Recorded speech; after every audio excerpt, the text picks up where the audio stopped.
एक बार भगवान व्यास देव जी ने एक श्लोक लिखा कि बलवान इंद्रिय ग्रामो विद्वानम अपि करसति।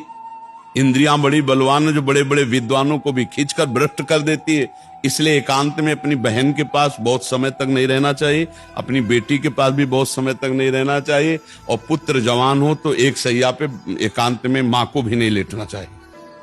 तो जैमिनी जी बड़े ऋषि हैं, तो उनका प्रभु ऐसा कैसे हो सकता है कि विद्वान है वो और जानता है मेरी बहन है और बेटी है, पवित्र भाव, तो वो ऐसा कैसे कर सकता है? आपने जो श्लोक लिखा तो मुझे संशय नहीं, पर मुझे आप समझाइए कि ऐसा कैसे, जो विद्वान है, मूर्ख हो तो बात अलग है। तो उनका इस प्रश्न का उत्तर तो हम कुछ दिन बाद देंगे। हमें याद आ गया, हमको बद्री नारायण वाले आश्रम में जाना है। अब ये उत्तर है उनके प्रश्न का। तो 10-15 दिन तुम संभालो आश्रम, सैकड़ों ब्रह्म ऋषि विद्यार्थी जन है। 15 दिन बाद हम आ जाएंगे, फिर आपके इस प्रश्न का उत्तर देंगे, ठीक है? उसी शाम को हल्की सी वर्षा होने लगी। भगवान है व्यासदेव जी, संध्या का समय, 16 वर्ष की अवस्था धारण की, श्याम रंग अरविंदाक्ष नेत्र, और छम छम करती हुई सामने आ गई। और गंगा स्नान करके सब ऋषि जन ऐसे जा रहे थे, सब ऐसे।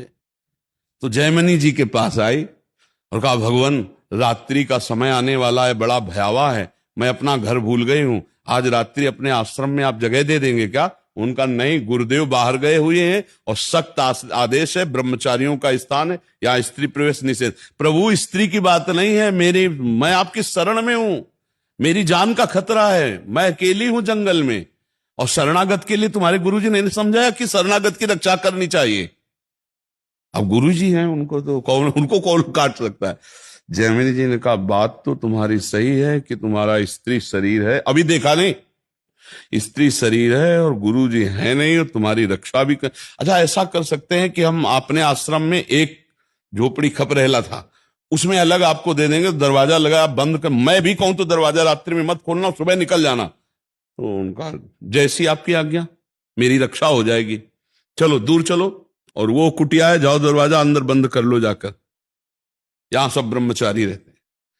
अब जाके जो संध्या वंदन करके ध्यानस्थ हुए, फिर दिमाग में आया कि हमने पूछा नहीं कि तुम रात्रि में अकेले कैसे फंस गई, आखिरकार हो कौन, कहां से आई हो, तुम्हारा ब्याह हुआ है कि नहीं हुआ है, विविध प्रकार का उसी का चिंतन होने लगा। तो ध्यायतो विषयान पुंसात् संगास्तेषु उपजायते, संगात संजायते कामः, कामात् क्रोधो विजायते, क्रोधात् भवति सम्मोहा, सम्मोहा स्मृति विभ्रमा, स्मृति भ्रंशात् बुद्धिनाशो, बुद्धिनाशात् प्रणश। पहला रोग शुरू हो गया, ध्यान। जहां प्रभु का ध्यान होना था वहां तो चरण देखे थे बड़े ही सुंदर, उनका मुख कितना सुंदर होगा। अब गए, अब इतना सब करते हुए रात्रि तो हो ही गई थी, दरवाजा खटखटाया, तो उन्होंने, दरवाजा तो नहीं खुलेगा। बोले, मैं जैमिनी जी हूं। बोले, नहीं, जैमिनी जी ने मना किया है कि सुबह नहीं खुलेगा दरवाजा। तो खपरा हिलाए थे, कोई लिंटर तो था ले खपरा हटाए, बांस हटाए, कूद गए।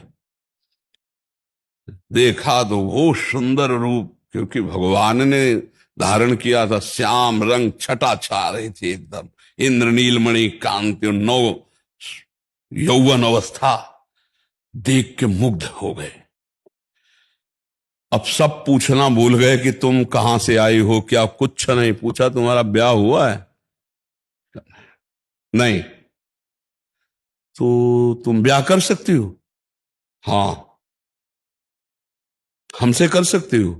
बोले, आप जैसा ऋषि मिले तो फिर क्या कहला, ब्याह तो कर ही लेगी। तो उनका, फिर ब्याह कर लो हमसे।